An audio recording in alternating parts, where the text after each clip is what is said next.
Hello and welcome to Talk of the Boat. I'm your host, Robert Yazbeck with Team Yazbeck at Coldwell Banker, joined today by our very own buyer specialist and commercial specialist, Marc Bennett, here to talk to you about the June 22 numbers in Routt County. Yeah, thanks for having me. Yeah, man, thanks for being here. Yeah. Appreciate your time and energy. Yeah. Here we go. We are in a shifting market, right? The world's changing a bit. Rates are way up, obviously. And there's other inventory factors and other things going on locally. So what's your experience? You're out there on the front lines. How's the market? Yeah, I mean, I think it's slowed down a little bit. Everybody sort of expected this as we saw interest rates shift from historic lows to a more normal interest rate environment. But that means that the buyers have to recalibrate their target price range and what they can afford to buy. Right. And slow down. We're talking about June of this year versus June of last year for the most part in this conversation. So we saw 11% less homes sold in June 22 compared to June 2021. Yeah. So that's significant, right? I mean, it's selling season, been a beautiful wet summer here in Steamboat, knock on wood, and saw a lot less sales. So absolutely. Yeah, I think that stat speaks highly. And then, couple that with the reduction in new homes listed, you really are looking at, we thought inventory would get better, right? That was, I think, a prediction we made a couple of months ago was that we would see, more homes on the market and maybe shift towards more of a buyer's market, maybe some price reductions. But the reality is we haven't seen a ton of new listings. Even though there's less sales, we actually have fewer homes on the market this June than last June, which is crazy. You asked me that last year, I would say there's absolutely no way that could happen. That's right.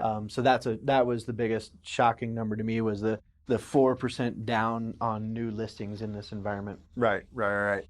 So market shifting, less sales, not seeing as much inventory. Why is the average price per square foot so high? And is the market peaking, or will we continue to see the prices rise? Great question, and so much to unpack when you start looking at that. I think the reality is that the fact that there's so little inventory in Steamboat, and it's years before that inventory catches back up to the demand. How basic economics? How do prices decline if supply is low and demand is still, while maybe not as high as it was a year ago? There's still a lot of people who want to be in Steamboat, and it's still the amazing place it always was. Yeah. So, long story short, I don't think we're going to see a huge decrease in price per square foot.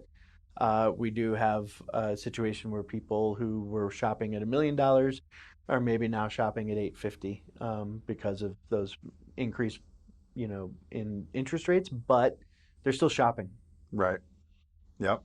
Yeah, there's a lot of different factors driving our market. A lot of people moving here for different reasons from different places. Yeah. We're coming off of COVID, obviously, where there was a big movement from the city, to the small towns. And, one of the things that's really hard to quantify that I think is going to continue to push our market is the fact that all of those new people that got introduced to Steamboat over the last couple of years for various reasons are going home and telling their friends and their family, right? So Steamboat's been discovered by a different group of people, a different demographic, and right. That kind of thing. And the Icon Pass, I think, is still affecting it too. That's what I was going to say, that going back to that kind of Icon Pass theory that we've had for a couple of years, is there's a lot of new people who get to go to all these mountain towns and visit where it wasn't as affordable before. Now, if you buy that Icon Pass, you can ski your local hill and still come to Steamboat for a week, or Jackson, or, Aspen, a couple of different places, Winter Park, whatever. Yeah. With that, with fewer homes under contract, is there concern for sellers in this market for your clients? Yeah, good question.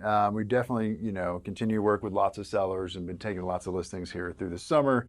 I think there is a little bit of concern, but I don't think it's dramatic. I personally think right now the June numbers are, down. I mean, we saw 33% less homes go under contract in June of this year versus last year, which is, one of the bigger numbers. So as a seller, don't be too scared. I think that's really a response to the rates and kind of a pause, right? I think a lot of buyers are taking a step back and figuring out what their plan is, what rates are going to actually do, and kind of the market's recalibrating a little bit, I believe. So I don't think we're going to see that trend continue personally. I think it, yet to be determined what the rest of the summer will look like, even though June was way down as far as sales and pendings go. So to sellers, I would say no reason to be too concerned. Try to kind of erase the last 2-year COVID blip out of your mind. It's not normal for properties to go under contract in the first couple of days and have 10 offers and go, 10% over asking price. I think that's abnormal, so we're getting back to a little bit of a normal market, but it's still really low inventory and there's still plenty of buyers out there. So if I'm a seller, I'm trying to go through a mental recalibration, but not be worried, because prices, are remaining high. Properties are sitting on the market a little longer and there's not the buying frenzy there was, but that doesn't mean we can't get you a good price for your property. Right. And you've experienced, 4 to 5 years of appreciation in the last 2. So there's a lot of room for equity there if you've owned your home for any amount of time. Yeah. And I would agree with a lot, what we see is when homes are priced well, there's still multiple offers in a competitive situation. So if you're not out there really being greedy on the listing side of things, when you're listing your home, you can still generate some competition and get a great price for your home.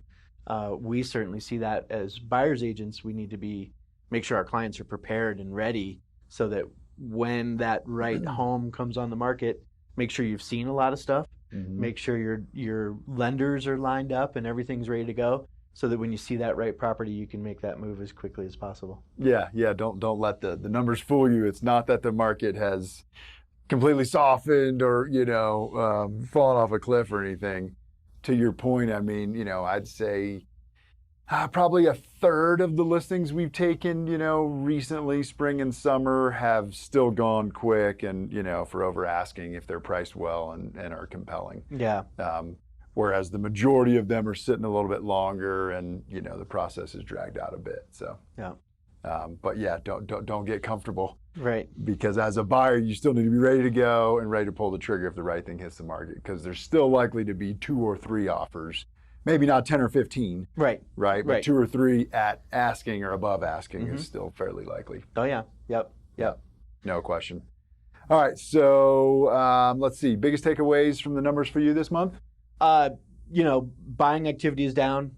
Be prepared. There's still opportunities. There will be more opportunities going forward for buyers to find something that's, that works for them and is in a, good price. So don't give up. Just keep, be prepared and don't stop shopping is my kind of biggest takeaway, I think. Yeah, nice. I would say mine is, the fact that inventory hasn't really recovered.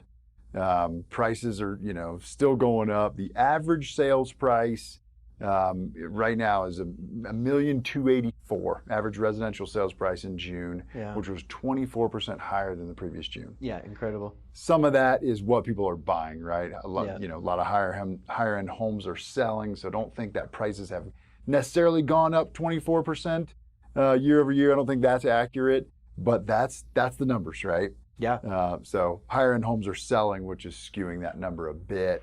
But we really thought inventory would catch up. I thought there would be enough sellers on the fence that, once rates went up and the market started softening, more sellers would come to the market. So I'm a little, surprised about that. And I think a little more, confident and resolved that we're not going to see a housing crash, right? We're obviously going into a recession, but I don't think it's one of those recessions that's going to equal a housing market crash. Right. Personally.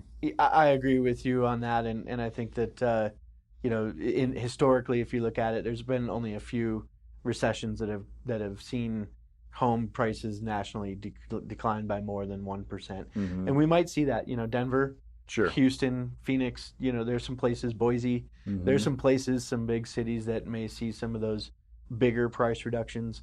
I think ours are going to be closer to that historical average of 1 or 2% tops if we Yeah. if we see any of it. Yeah. Because again, going back to my biggest takeaway is the inventory numbers.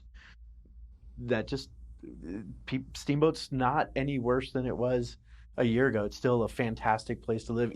If nothing else, this year has been even better. Oh yeah. With a little bit of moisture and Mhm. just a beautiful, magnificent summer for us. So I don't think that we have a lot of reason to panic in our market at this point. Yeah, I agree. And like you said, they're not building new homes. I don't know if you said that on air or not, but there's nothing new being built, right? Right. So we don't have new inventory coming on to help the inventory crisis. Especially in that under $1 million. Right. I don't think there's anything being built under $2.5 million right now.